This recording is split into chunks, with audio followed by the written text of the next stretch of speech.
For those who may not be familiar, intermittent fasting is an eating pattern that involves periods of fasting or calorie restriction, followed by periods of unrestricted eating. For me, committing to 100 days of this practice was a personal challenge to see how my body would adapt and respond to this new way of eating. I also thought that I would lack energy and feel sluggish all the time. But what I found was that my energy levels actually increased.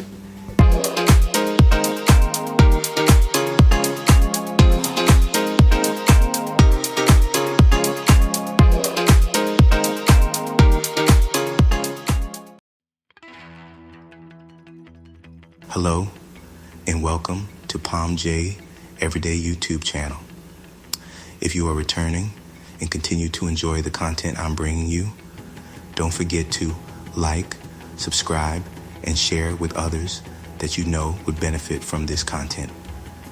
Remember to hit the bell notification button to alert you when new episodes are available. Join me as I take on the challenge of doing 100 days of intermittent 3 months and 10 days FYI fasting and see what happens to my body and mind.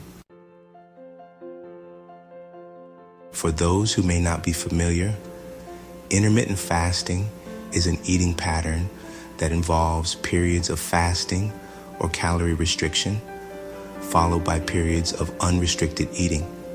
For me, committing to 100 days of this practice was a personal challenge to see how my body would adapt and respond to this new way of eating.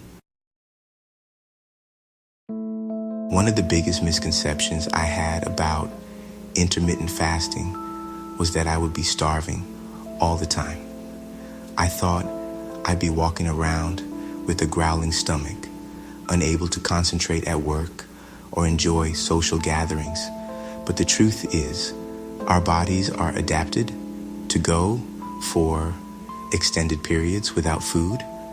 And once I got into the rhythm of it, I found that my hunger pangs decreased significantly. Another challenge I faced was the social aspect. How would I handle dinners with friends or family gatherings where food is always involved? But I quickly learned that it's all about communication and being open with others about my choices. It's amazing how supportive people can be when you're honest with them about your goals. I also thought that I would lack energy and feel sluggish all the time.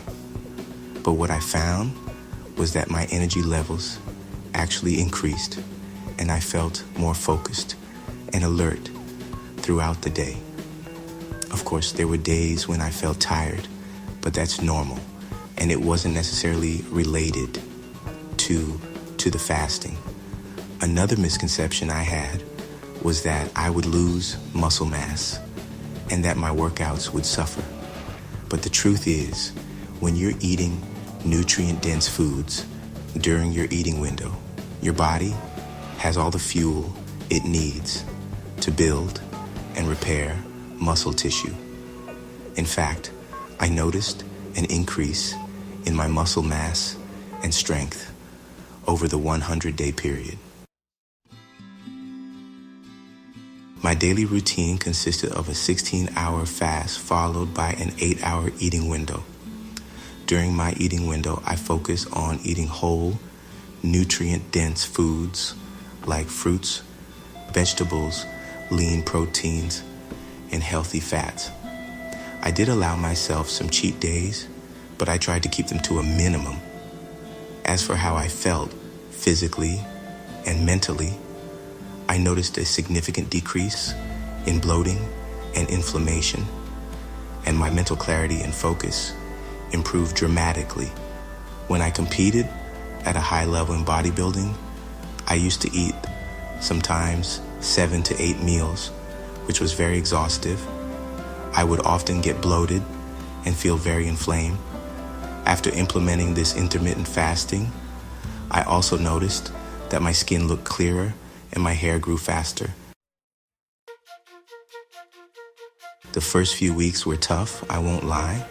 My body was adjusting to the new eating pattern, and I did experience some side effects like headaches and fatigue.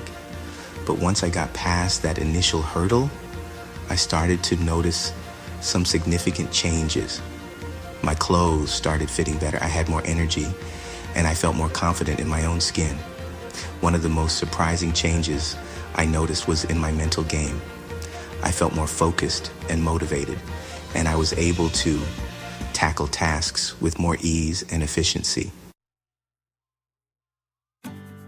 But the most significant transformation I experienced during this 100-day period was the mental shift that occurred.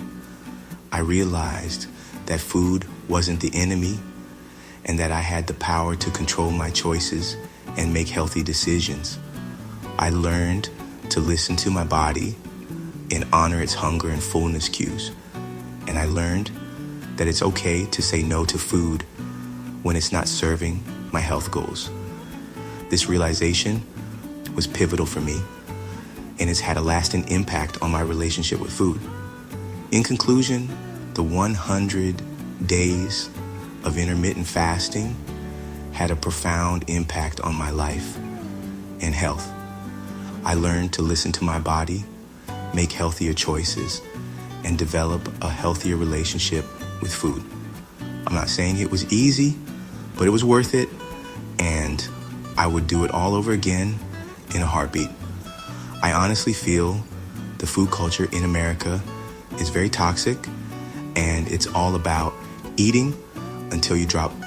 If we can just take a break from eating more often than usual, we will be so much healthier. I also want to encourage those of you who want to try this feat to regularly check in with your doctor to monitor your journey or join a community for support. If you made it this far, you are part of the family. Just go ahead and smash the like button, subscribe to the channel, share with family and friends. Thanks for watching. I'd love to hear your thoughts. Drop a comment below. I love reading and interacting with you. Have you tried intermittent fasting? What were some of your challenges and successes? Let me know. And if you want to learn more about intermittent fasting and how to get started, be sure to check out my next video where I'll be sharing some tips and tricks for beginners.